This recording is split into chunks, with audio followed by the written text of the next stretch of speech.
we go on road trips together, she's always quizzing me on 90s music history. Fast Car came on, and she asked me if I knew who the artist was. I said, yeah, Tracy Chapman. He was just way more upbeat when he was with the Blowfish. I feel like also like open mics are a lot like middle-aged sets. They last anywhere from 3 to 6 minutes. And if you go all 6, you're probably trying out some new stuff.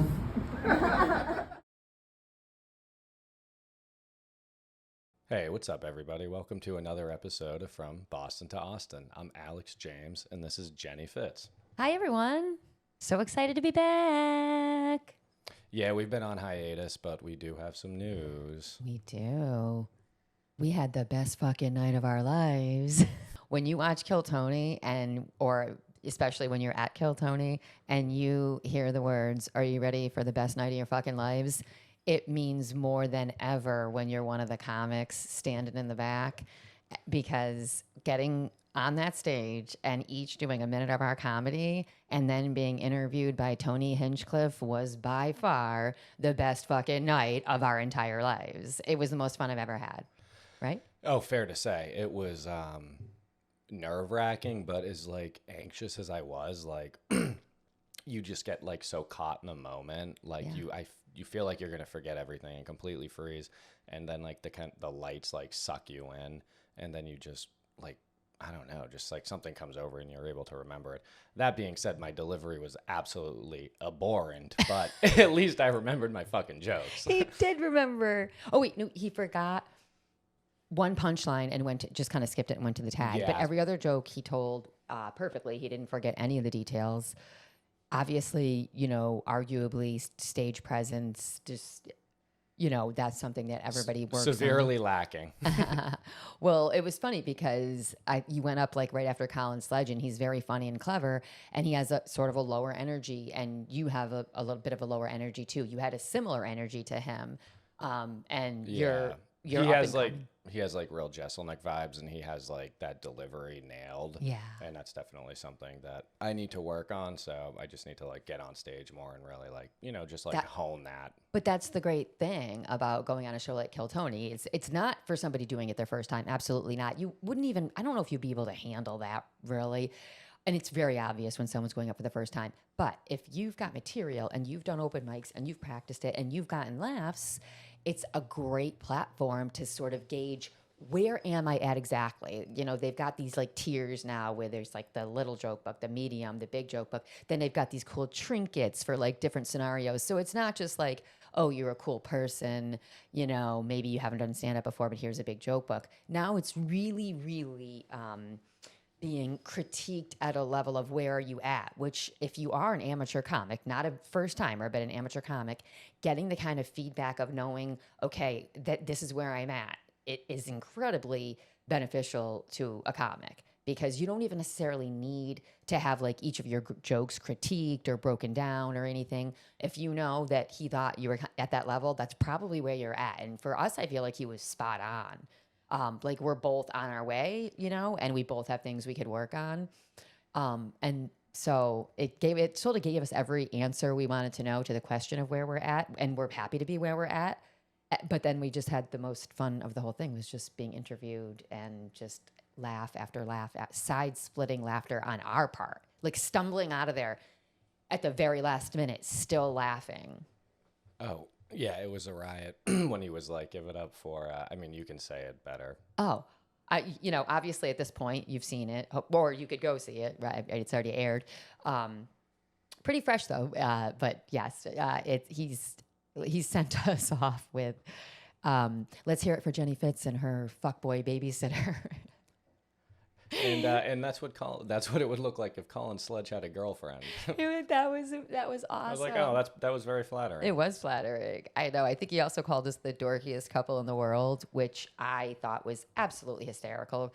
We were both wearing our glasses, as I recall, which, we do pretty much all the time anyway.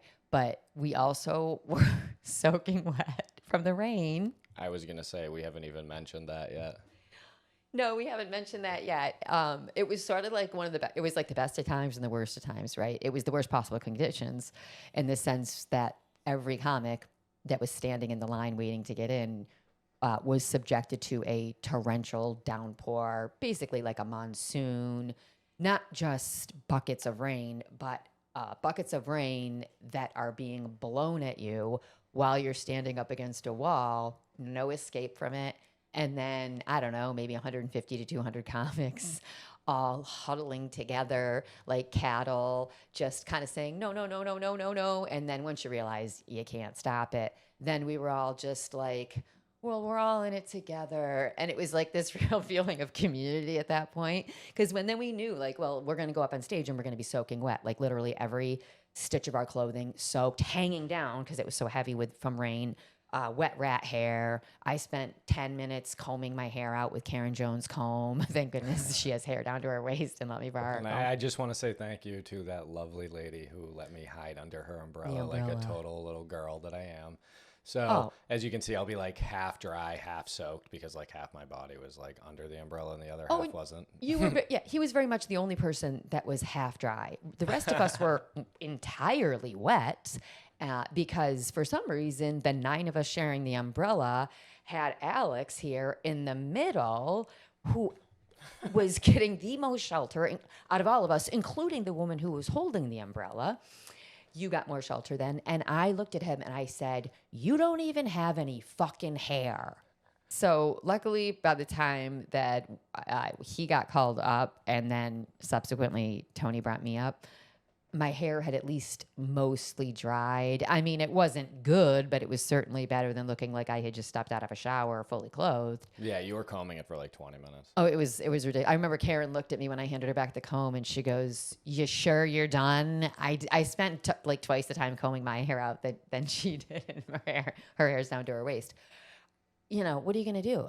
It was fine. And when we both got up on stage, I wasn't thinking for a moment during my minute about the fact that I was wet at all. It wasn't until I finished the minute that I was like, man, we are soaked. But he actually made us like feel just relaxed and calm about it. Like, who cares? Doesn't matter. And the funny thing is that he gave off such a like relaxing, like calming vibe, like don't even worry about it, that literally we didn't worry about it. It's like I forgot about it. And then we just had a lot of fun, and he definitely got a good, fun story out of us, and it was fun to tell, and it was fun to get roasted while we were telling it. It was, like I said, it was the best night of our fucking lives. I can't remember laughing that hard in so long. But it was very surreal at the same time. It was probably one of those rare moments in your life where you're so tuned in with what's going on, but it's so surreal that it doesn't feel real either at the same time, because we were totally ourselves. It wasn't like we were trying to be anybody different or trying to impress. I was probably the most honest I've ever been in my entire life, just telling my story. Even I think at the point that I was talking about us getting together after, my separating from my husband and being alone. I think I even said at one point, like, I was really lonely.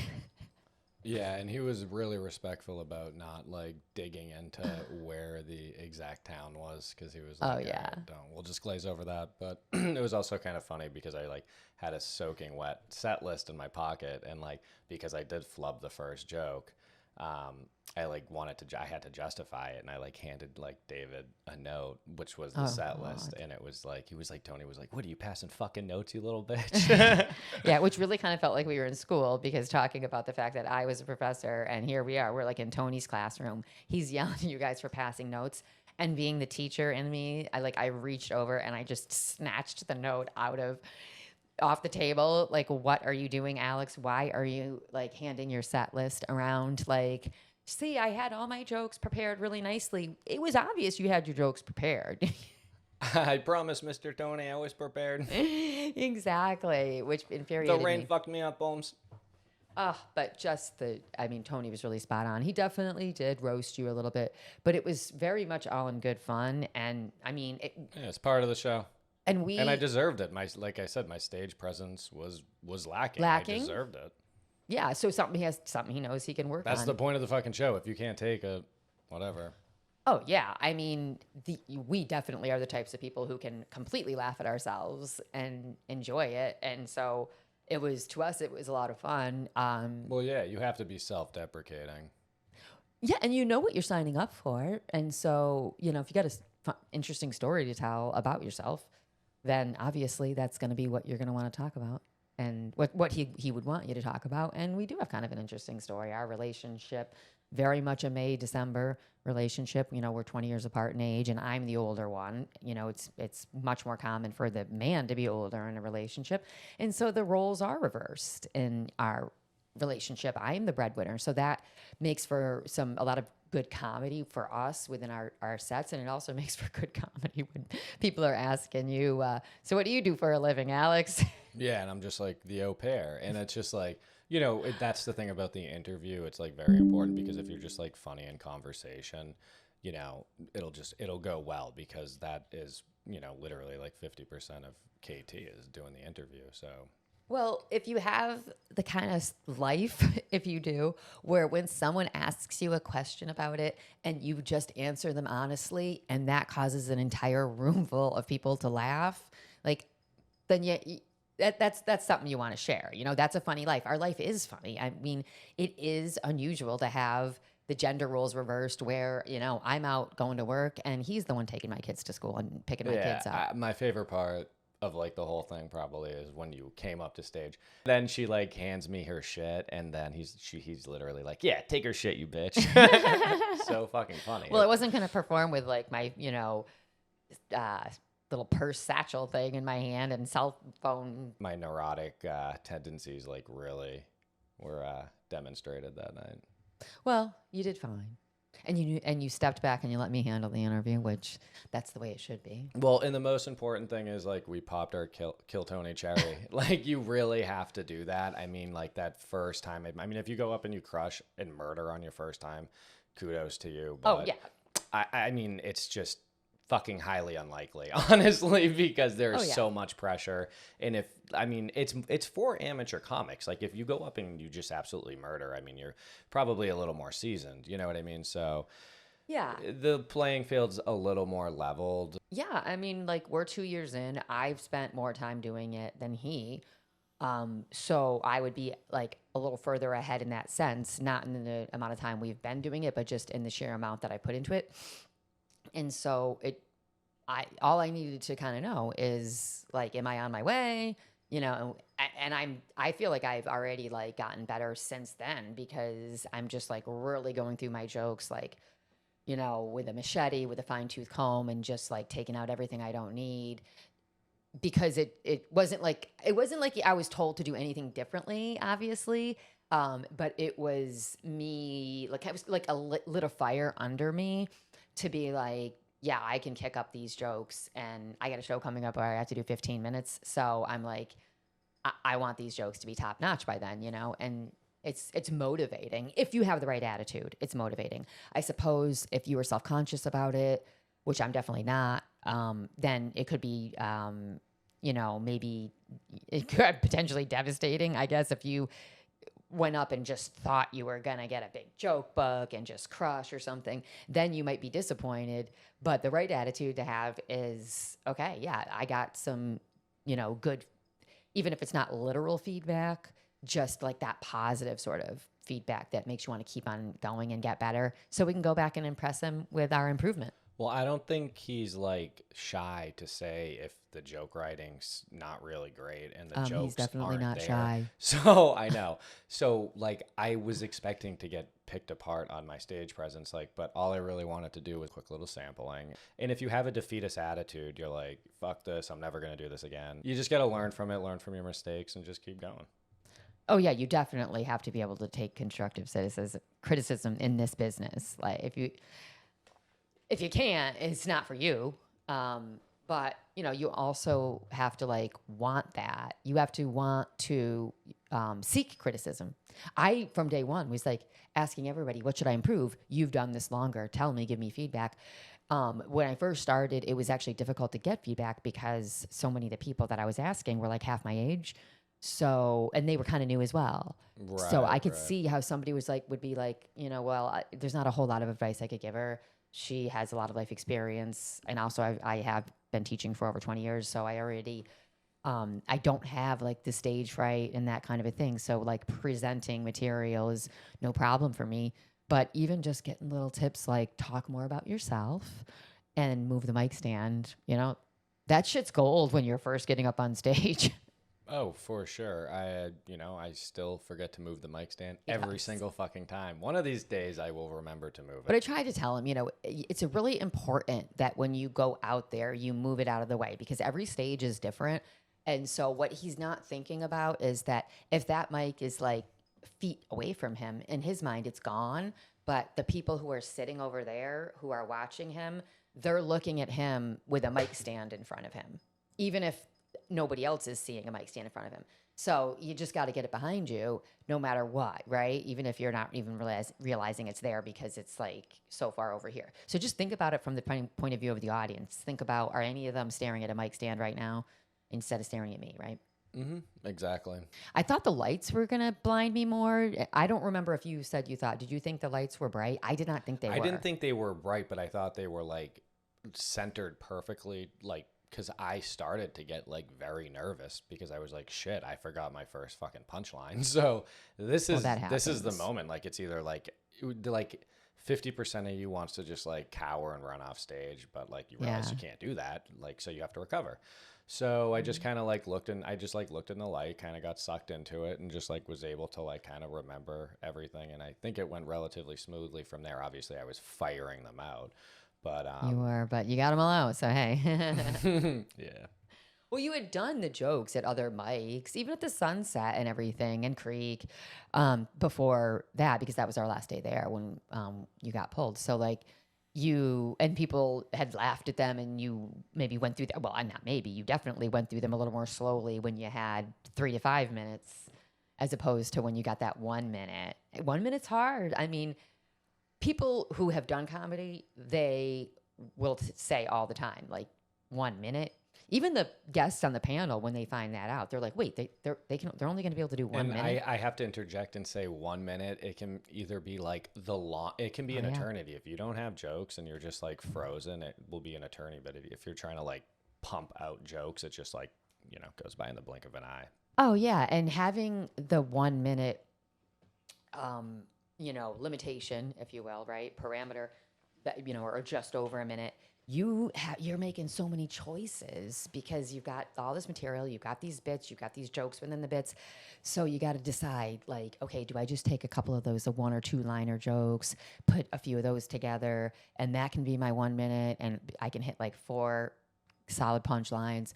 Or do I do more of a bit that's got like some punchlines built into it, but then it packs a punch at the end? It's like you're picking and choosing, like, and sometimes right up until the last minute, That is a really important distinction to make because, it's like next time I will slow down and it's like, do you just do like 1 or 2 bits and slow them down and really act them out? You know what I mean? Yeah. Or don't do the route that I did where you're just like, all right, here you go. Boom. Here's like 4 or 5 jokes in 60 seconds. Like I really don't advise upon doing that because it just comes across like really neurotic. I mean, yeah, the reality is that a joke that only has a few lines to it could take 10 to 15 seconds, depending on how you're delivering the lines. And, most of us, because we've done more open mics than actual shows, if you think about it that way, right?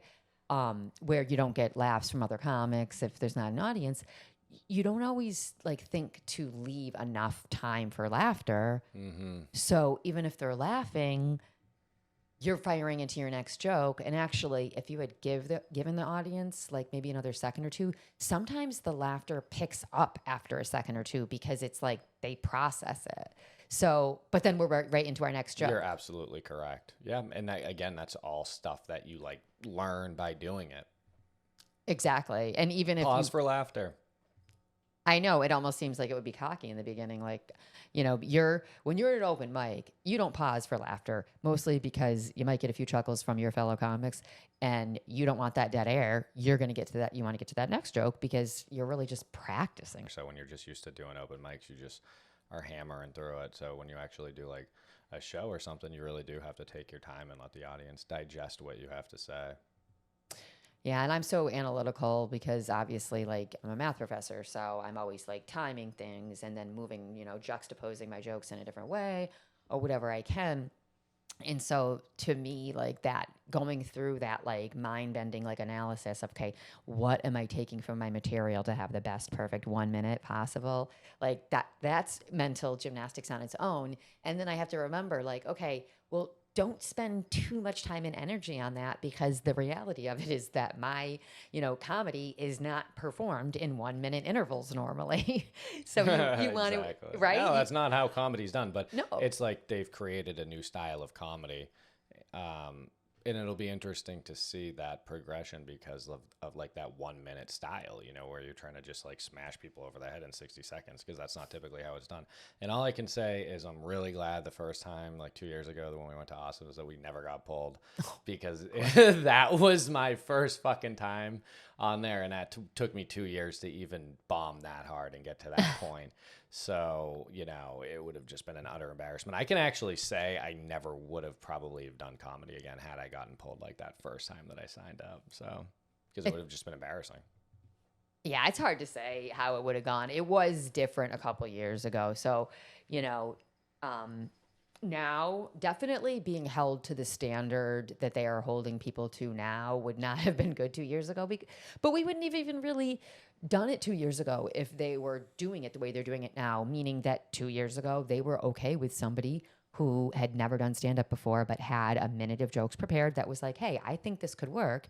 Hey, come up in front of an audience and see if an audience laughs. They're not about that now. Now it's if you've never done stand-up, then don't sign up. You get a brief little interview when you're in line so that they can, question whether or not you've done comedy enough to want them to allow you to sign up.